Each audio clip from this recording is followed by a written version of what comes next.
events. There's a speed trap ahead. No one's speeding. We're all sitting in traffic. Let me flip the camera just to show you what just happened here. Well, you can't really see anything. But yeah, it was hard for me to get onto this exit. All right.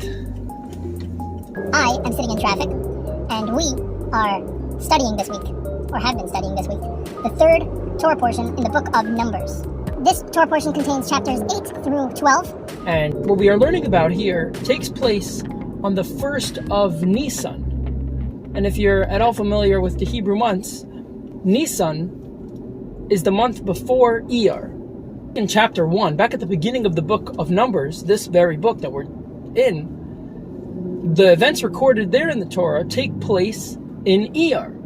The 11th century commentator and great sage, Holy Tzaddik Rashi, comments that from here we see that there is no chronological order to the Torah, but Rashi points out something else very interesting. And that's that in this particular instance, the reason that Hashem chooses to record these events in chapter 9 versus chapter 1, when really it took place before what we've learned about in chapter 1, is because Hashem doesn't want to start the book of Numbers with the recording of something shameful that reflects unwell on us, the Jewish nation.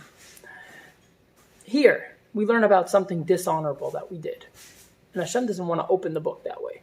Well, what was dishonorable that we did? I mean, I know we made a lot of mistakes in the desert, but come on, like, what's going on here? This particular part that Rashi mentions this about is the Passover offering that God commanded that we bring on Passover in the desert.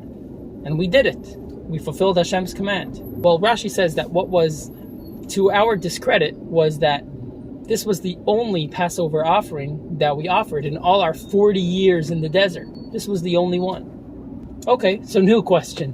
How is that dishonorable? This was the only time that God commanded us to bring this offering. This was actually an exception. Because normally Hashem said that the obligation to perform the ritual of the Passover sacrifice only takes effect upon us when we enter the land of Israel. And of course, during the 40 years that we were in the desert, not in the land of Israel. So this was an exception to the rule. Why is it disgraceful? Why is it dishonorable? Why is it to our discredit that we only did this offering once? This was the only time we needed to. Well, my friends, the answer is a very important one to take to heart. This is highly pertinent for every single one of us right now. It's not like a lesson about Passover or anything like that. After we brought the Passover offering, there was a group of us that, well, didn't, and therefore came to Moses, came to Moshe, complaining, demanding, give us an opportunity to do this mitzvah, which we totally missed. Moshe went ahead, and being Moses, he just rings up God and says, what do I do with these people? They really want to do this mitzvah. And Hashem loves it. And Hashem says, there's going to be a new mitzvah, the second Passover offering. For all those who missed the first Passover offering, there will be another opportunity. I'm obviously skipping out a lot of the details. But the point is, Hashem gave us a new mitzvah because we demanded it. This is why the fact that we only did the Passover offering once throughout our whole 40-year trek in the desert